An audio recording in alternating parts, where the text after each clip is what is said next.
Okay. This was supposed to be our very first live episode of this show, which is something that I've been testing out lately, doing something like this live. And I think we might have been live for like, I don't know, 10 seconds maybe, or a minute. Maybe not even that. Maybe not even that. I'm not even seeing it in the archive here on my YouTube. I'm not even seeing it on the archive on my YouTube because I'm like, okay, I've got to delete that if that's in there. I'm not seeing. It's probably still on there. So right now on my YouTube might be about 10 seconds of us talking about this, and it cut out. It just completely cut and gave out right before you were about to say what you thought of this movie. Right. Which is hilarious because it just looks like we just fucking trolled everyone. What did you think of this movie? This... Yeah. This might be something that we'll need to start doing, like, in warmer weather, maybe. Because not even hooking up to the charger or anything really helped all that much. Like, it seemed to kind of die out pretty fast unless it's just the stream itself fucking up. You know what? I blame me. I'm back, and here it is, just, suddenly, But you had to be here at this one, though, because like I said in the 20 seconds of live material that we had, you love two things in this world: Warcraft and your fucking country. Already got my damn tickets, right, bro. America. Already got my tickets, bro. Got my tickets. So this is Peter Berg's Patriots Day, which is the movie about the Boston Marathon bombing. Yeah. So what'd you think? Do you want to go first? Yeah. I was just mostly unamused. I thought there was a lot of stereotypes in this movie. They showed the terrorists, and of course they're all Muslims. Well, yeah. Well, I know that these particular terrorists were Muslims, but it's just that the whole thing is nowadays, we live in a world where we equate terrorism with Muslims, and that's just not the case. And I just hate it whenever things like that are encouraged. I don't think this movie did that. I think this movie was really just showing what happened in this situation. And in terms of the characters being Muslim, they do have a collection of... The movie does have a collection of people of all different kinds in Boston who have come together to find these guys. When the interrogation is going on, it's also being done... The interrogation is being done by someone who is a Muslim. Actually, no, she wasn't. In fact, that's what that was the whole point. She took off the I think it's called a shurka. Oh, I didn't know that meant that she wasn't one. Well, she was taking it off, and she was just saying she knew. She was like, yeah, she saw right through it. Oh, that she. Oh, well, yeah. I didn't gather that from the scene, but I didn't. I mean, maybe you're right, but again, I didn't think that this movie was hateful. To me, this was just a movie about coming together to get these guys. Okay, so you got that, and then you got the Asian guy that nobody can understand. But that's how that guy talked. Like, when it shows him in interviews, that's how he talks. I mean, I guess that's true. He was in the... No one's going up to him and saying, like, I don't know what you're saying, just do my math. Like, no one says that to him. Like, I've seen the kinds of movies that you're talking about, and I didn't get that vibe from this. Like, to me, this was just about people coming together to really find and hunt these guys down. Yeah, which was whereas a movie like, say, Hillary's America would have ended with a hate crime and called it a happy ending. Like, I didn't get that vibe from this film. What I got out of this was very much that it's just kind of a docudrama about this situation. Sure. I totally know the kinds of movies you're talking about. I've seen many of them.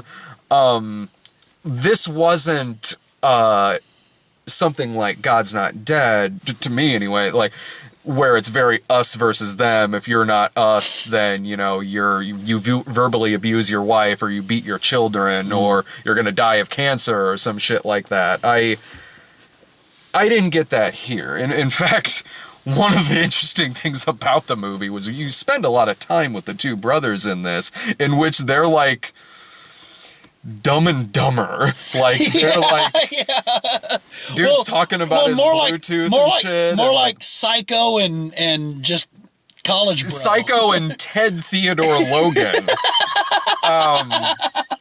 Which, again, from what I understand, fairly accurate. If Ted Theodore Logan knew how to make a pressure cooker.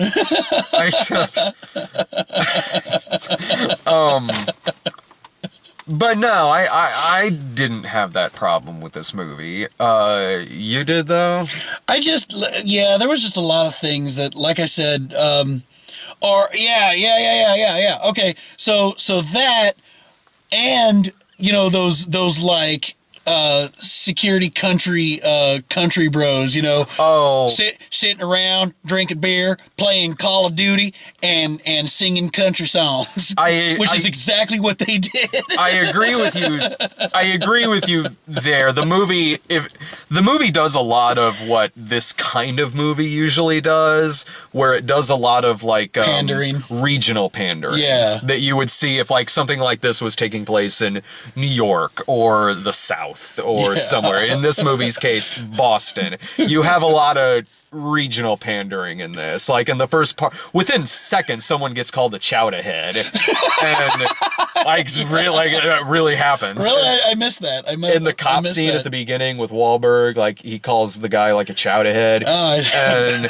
there's like Red Sox talk and stuff like that. Yeah, but dude is like nitpicking how his wife says socks, which again I'm sure is something that does happen. Things like that do happen regionally, and the Red Sox. But it certainly was regional pandering, but the movie had a lot of strengths, I thought. To me, it did have some weaknesses to it, but at the movie's core, it very much presents this as like a docudrama, not unlike when Paul Greengrass did United 93.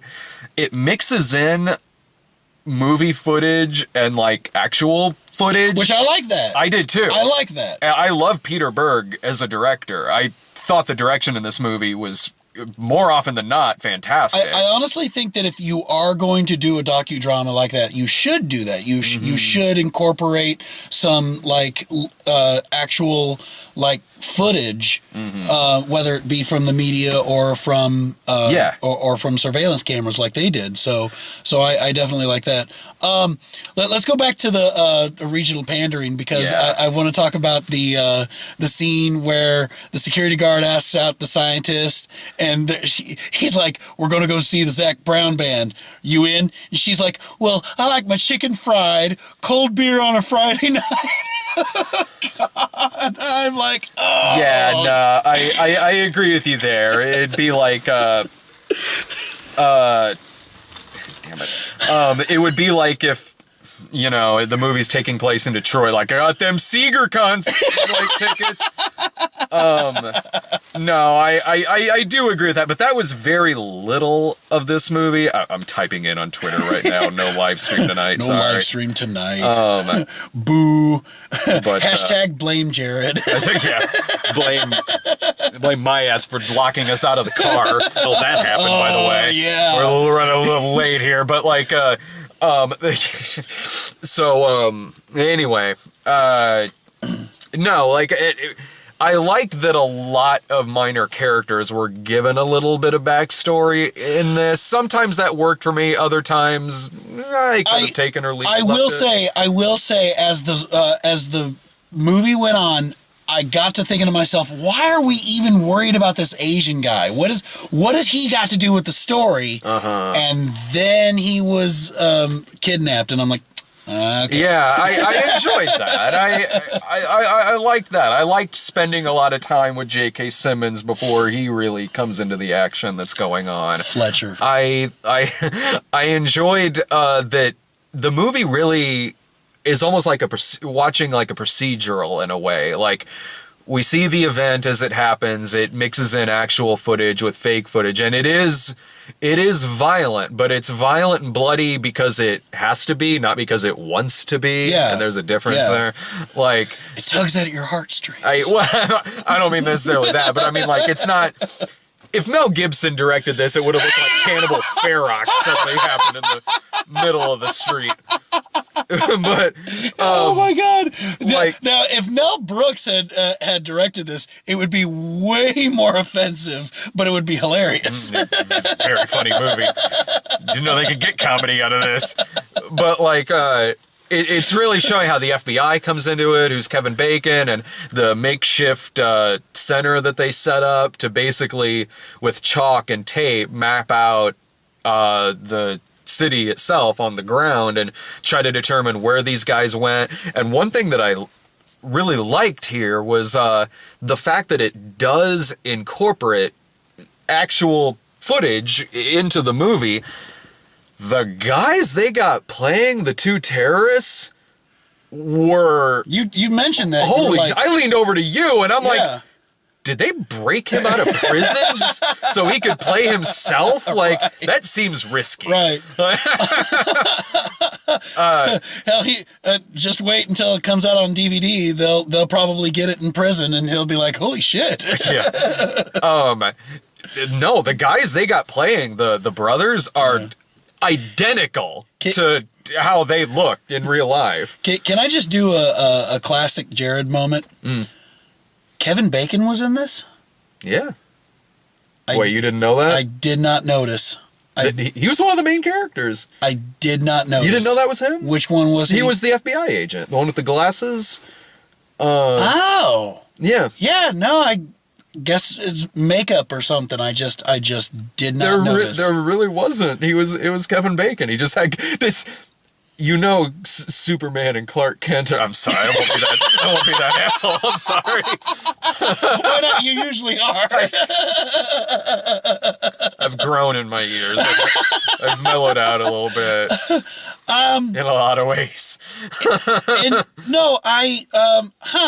I don't know. I guess maybe it just was too enthralled. Yes, I was just so enthralled in this movie. I thought it was a suspenseful movie. I mean, yeah, I said, the scene, like I said, while we were waiting for the tow truck. we did kind of review this already. Like, I was entertained during the gunfight scene. And it did get suspenseful while they were searching for them. It was cool. It was cool. Mm-hmm. It's just, I don't know. I just felt like they could have done without the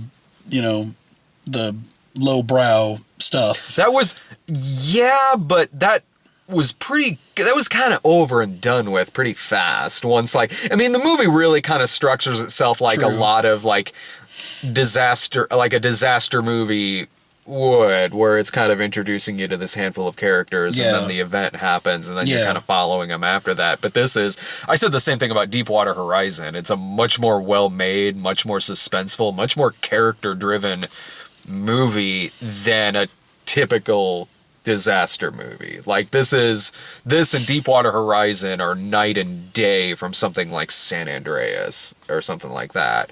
Like, you can see some of the same tropes in it that disaster movies do, but this movie is just way more well crafted, better acted. And what I like about this, and honestly, same with Deepwater Horizon, especially this, is that sometimes you just need characters to say fuck. Yeah. Like in a situation like that, people are going to say fuck. Yeah. And they say it a lot. Yeah, they do. In this film. Like, I'm going to find these cocksuckers, I'm going to catch these motherfuckers, and I'm going to put a fucking bullet in their goddamn motherfucking head. Or even the Asian guy. Now catch those motherfuckers. Catch those motherfuckers. I hope that guy did that in real life, too. Like, catch those motherfuckers.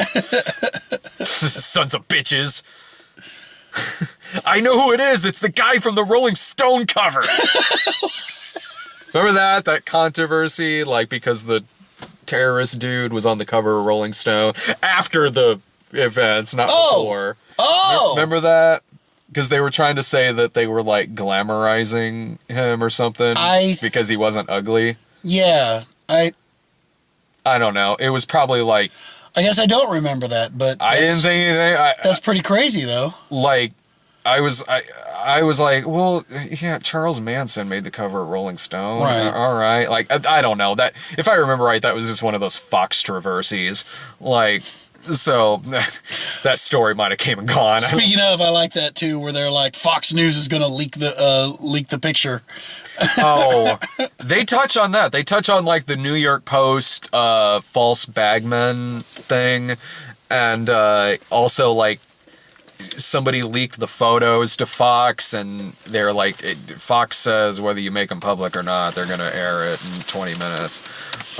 Because fair and balanced. Classy. But what I like about Peter Berg's movies is I didn't think this was a political film. I thought it was just a movie that just about this that happened and all the efforts put together to find these guys. I felt that way about Deepwater Horizon. And Peter Berg is way better at doing material like this than Michael Bay when he did that Benghazi movie.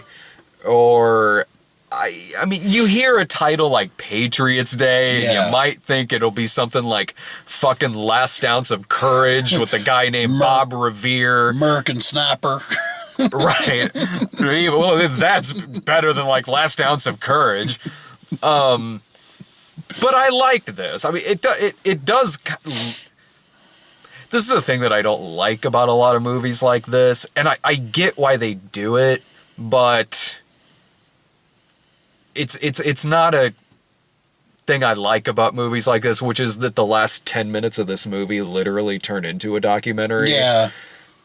I love that too, that there was this big group of people that left, and I leaned over to Brad and I was like, oh, hey, look, they're going to leave before the crowd. Because there was like 10 people in the theater all together, and then the documentary starts, and then I lead back into him and I go, I think I see why they left. Yeah.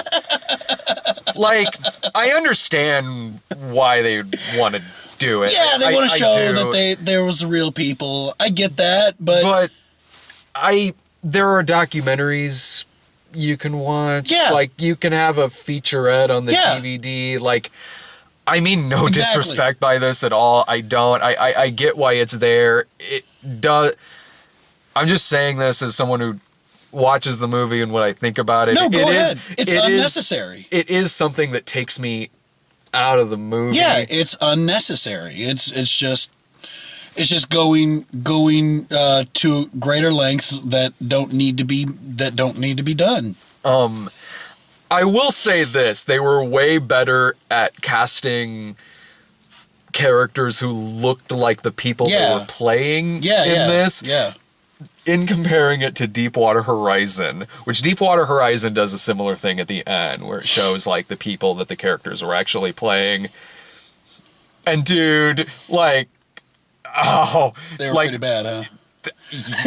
Yeah, man. I hadn't seen that movie yet, so it'd be like if you were watching a movie starring like Jason Statham, and then it shows a picture of the guy he's playing, and it looks like Larry the Cable Guy. Like, again, no disrespect, but boy, do I remember that really taking me out of that movie quite a bit. Get it done. He has better comedy chops than Dan Whitney. Right, I made it, right.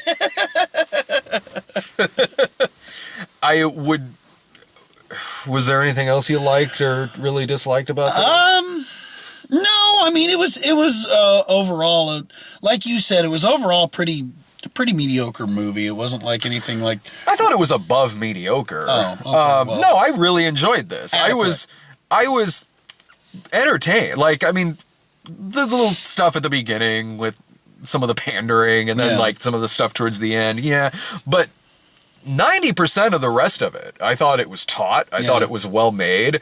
I thought it handled this situation very well. I loved seeing the procedural and how all of this evidence and everything comes together to find out who these guys are, where they're walking, where they're going to. I enjoyed that about this movie. I thought it was a really well done, suspenseful film.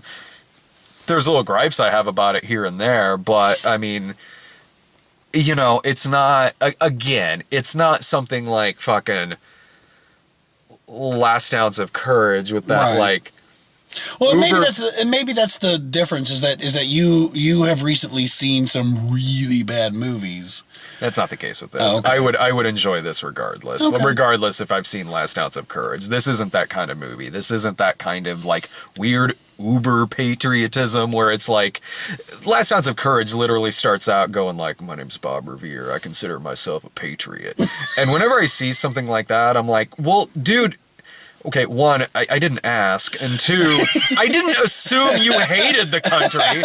That's sort of uber patriotism like that, to me, is like when someone goes around saying, I have a giant dick. It's like, well, I didn't think you had a small one, but now I kind of do. That's how I feel about that. It's like...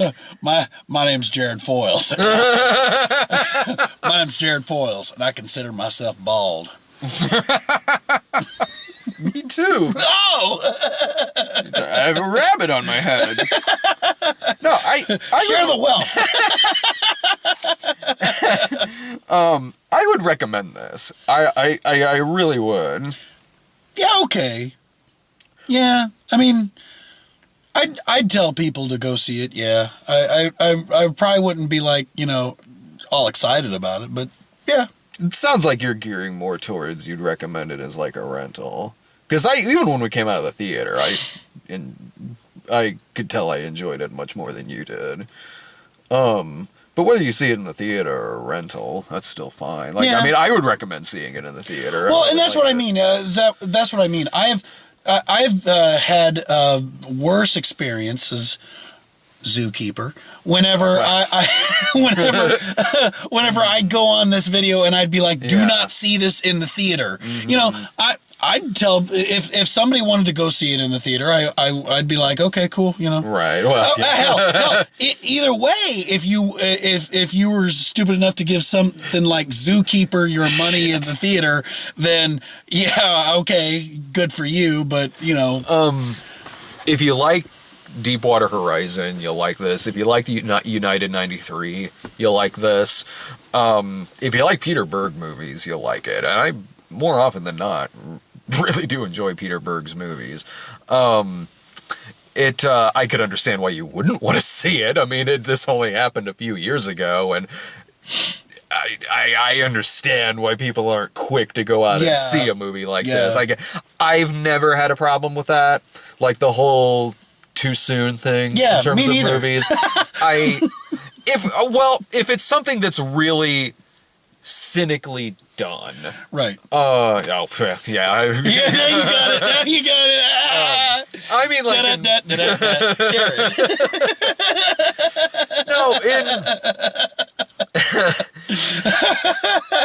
Right? What do I have a fucking answer to? Except our Lord and Savior Jesus Christ. So, when something...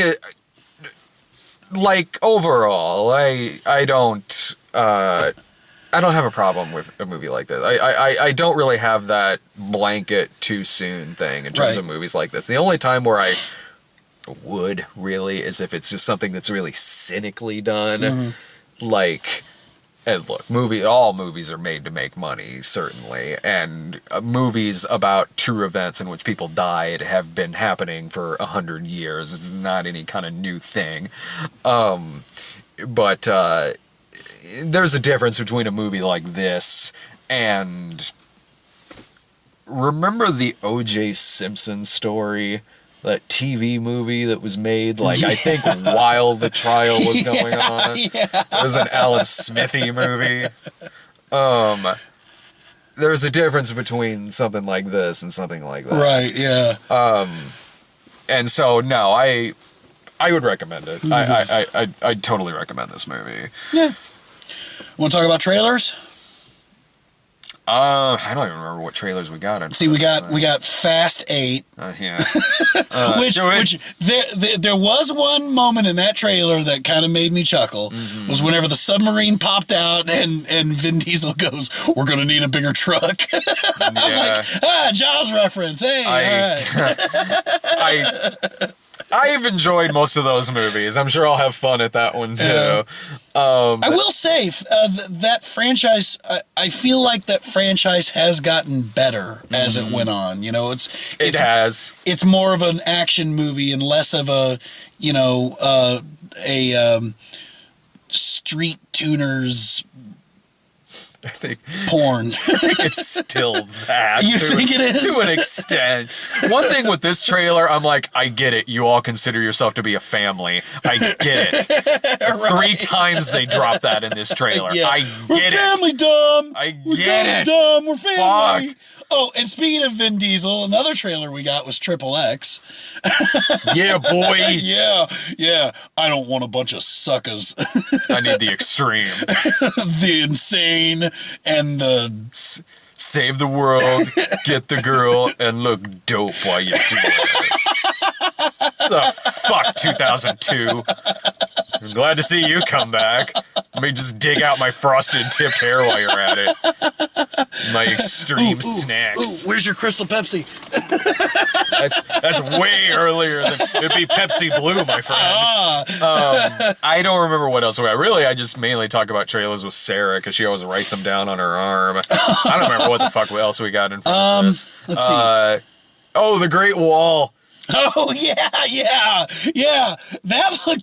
That looked really good. I'm down, man. You gotta wonder how much of that is like a true story. No, I was gonna be like, say like, you gotta wonder how much of this movie is like a sales pitch for Trump's wall. You gotta keep the monsters out. That's why I leaned over and said, "They'll take our gerbs." I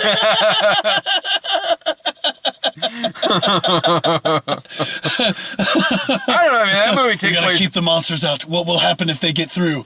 They'll take our gerbs. This is way different. This movie takes place years ago. It takes place like in the 70s. I don't know. Doesn't it still look like House of Flying Daggers over there? I think that's it, man. We got locked up. The car's like 2 in the morning. Like, I'm like, I gotta go home and warm my feet. Yeah, me too, actually. Wake Laura up with my cold-ass ice feet. Cuddle all up to her, put your feet on her. Yeah. Fun times. All right, well, I'll be back tomorrow. Like, I'll try to do the live thing at some point, because it is something that I'd like to do on the site, is live midnight screenings. Maybe another time. I'll have to, like, watch my mouth when I do this. No, that's the beauty of doing it live. Fuck it, do it live. Yeah. Fucking thing sucks. It did. It shut down. There's nothing on the teleprompter. All right, we'll be back tomorrow with monster trucks and Bye Bye Man.